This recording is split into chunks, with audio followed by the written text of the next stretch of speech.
आपके दवा दारू का इंतजाम कर दिया, दारू का इंतजाम कर दिया, आपकी दारू का नहीं दवा का।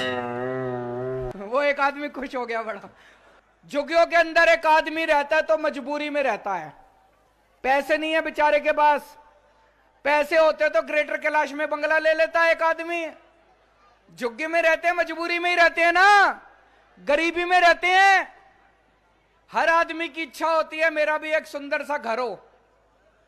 बाहर जाते हो, रिश्तेदार आते हैं, बताने में शर्म आती है कि झुग्गी में रहते हैं। आपके बच्चे बड़े हो जाते हैं, कॉलेज जाते हैं पढ़ने, कॉलेज में अपने दोस्तों को बताने में शर्म आती है झुग्गी में रहते हैं। अब दोस्तों, आपका ये छोटा भाई, मेरे को आप अपने परिवार का हिस्सा मानना। आपके परिवार का हूं मैं, आपके परिवार के छोटे भाई की तरह हूं मैं। मेरी जिम्मेदारी है, आप सब लोगों को पक्के मकान बनवा के दूंगा, इज्जत की जिंदगी दूंगा, ऐसी जिंदगी दूंगा आपको फक्र होगा कि अब हम अच्छे घर में रह रहे हैं।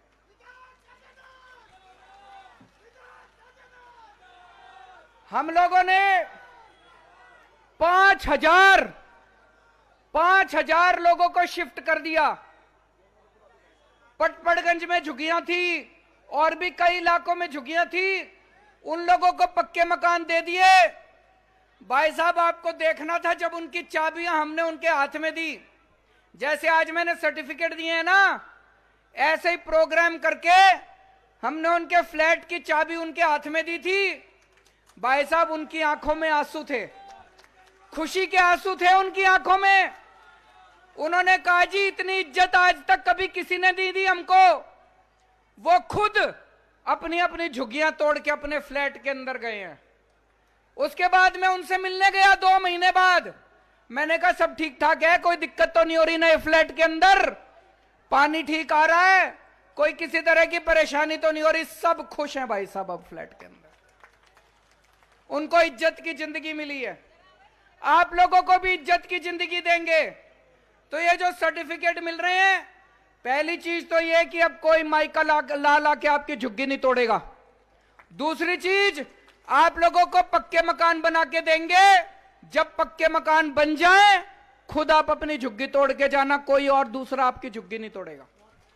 दोस्तों, आपके स्कूल का इंतजाम कर दिया, आपके पानी का इंतजाम कर दिया, आपके दवा दारू का इंतजाम कर दिया, आपकी दारू का नहीं दवा का, दवा दारू का इंतजाम कर दिया, आपकी दारू का नहीं दवा का। वो एक आदमी खुश हो गया बड़ा। आपके सड़कों का इंतजाम कर दिया, अब सीवर की लाइन भी डल रही है, शौचालय का इंतजाम कर दिया। इतनी सारी बहनें बैठी हैं, डीटीसी बस भी फ्री कर दी सबके लिए।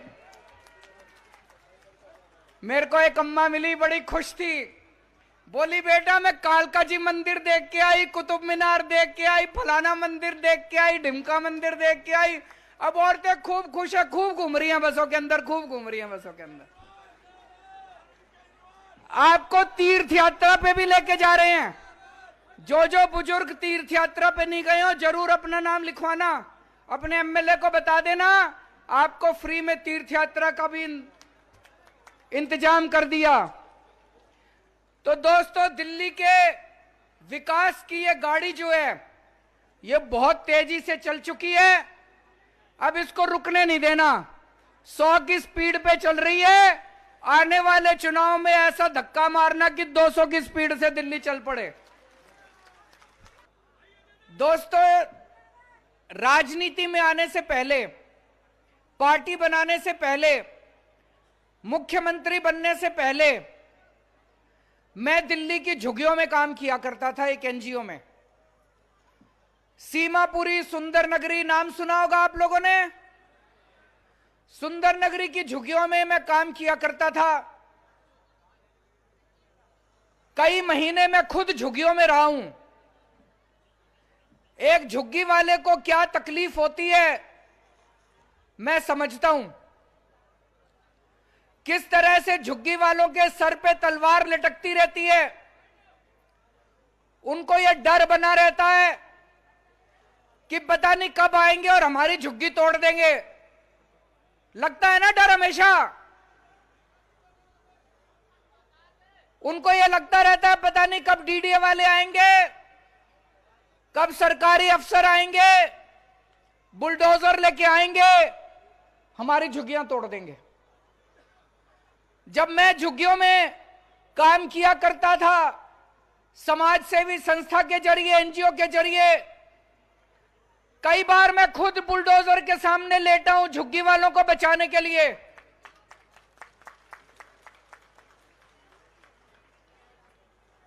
मैंने, मनीष सिसोदिया जी ने कई बार झुग्गियां टूटने से बचाई थी। उन दिनों में बड़ा गुस्सा आता था कि पता नहीं कैसे लोग सरकार में बैठे हैं, इतने निर्दयी लोग सरकार में बैठे हैं, इनको जरा सी दया नहीं आती। इतने गरीब लोग हैं, बड़ी मुश्किल से एक आदमी या तो अपनी झुग्गी बनाता है या किराए पे झुग्गी लेता है, और ये बुलडोजर चला के सबका सामान तोड़ देते हैं, सबकी झुग्गियां तोड़ देते हैं। तब हमने सोचा था कि अगर भगवान ने हमको कभी मौका दिया तो झुग्गी वालों को इज्जत की जिंदगी देंगे, पक्के मकान बना के देंगे झुग्गी वालों को।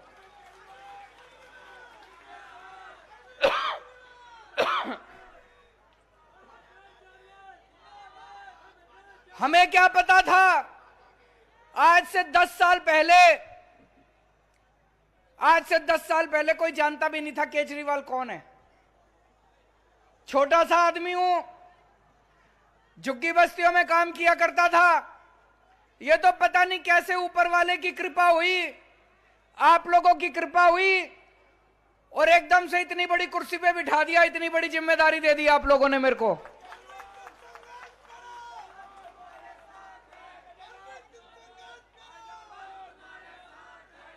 जब से इस कुर्सी पे बैठा हूं दोस्तों, मेरी हमेशा कोशिश रही है कि किस तरह से गरीबों के लिए सबसे ज्यादा काम करे सरकार।